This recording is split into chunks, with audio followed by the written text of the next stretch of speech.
యేసుక్రీస్తు నామములో మీకు అందరికీ వందనములు. దేవుని వాక్యంలో ఒక మాట ఉన్నది, అంతటను అందరూ మారు మనసు పొందమని దేవుని యొక్క ఆజ్ఞ. అంటే ప్రపంచంలో అందరి గురించి దేవుడు చెప్పే మాట అది. ప్రతి ఒక్కరిని కూడా ఆయన మారు మనసు పొందమని ఆయన చెప్తున్నారు. మరి క్రైస్తవులైనా క్రైస్తవేతలైనా ఎవరైనా సరే ప్రతి మానవునికి దేవుడు ఇచ్చినటువంటి మాట, అంతటను అందరూ మారు మనసు పొందమని దేవుని ఆజ్ఞ.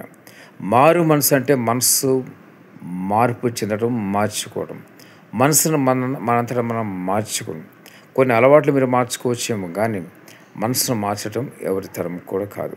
ఒక దేవుని వల్లే మనసు మార్చబడుతుంది.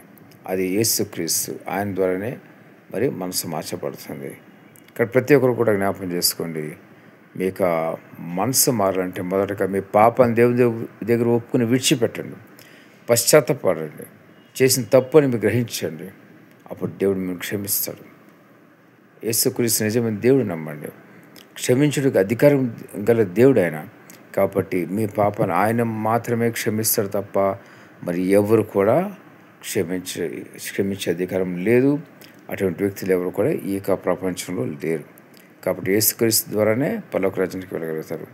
కాబట్టి నిజంగా మీరు పరలోక రాజ్యం కావాలనుకుంటే కనుక, యుగయుగములు దేవునితో జీవించాలనుకుంటే కనుక ఈ దినమే, ఈ క్షణమందే దేవుని దగ్గరికి వచ్చి అడగండి. దేవుని దగ్గర రావటం అంటే ఏంటి?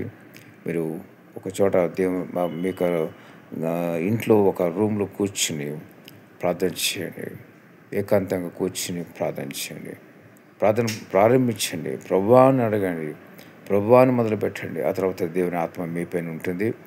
దేవుడు ఎలా ప్రార్థించాలో మీకే దేవుడు నేర్పిస్తాడు. కాబట్టి ఎవరిని కూడా నిర్లక్ష్యం చేయకుండా సమయం ఉండగానే దేవుని తెలుసుకోండి.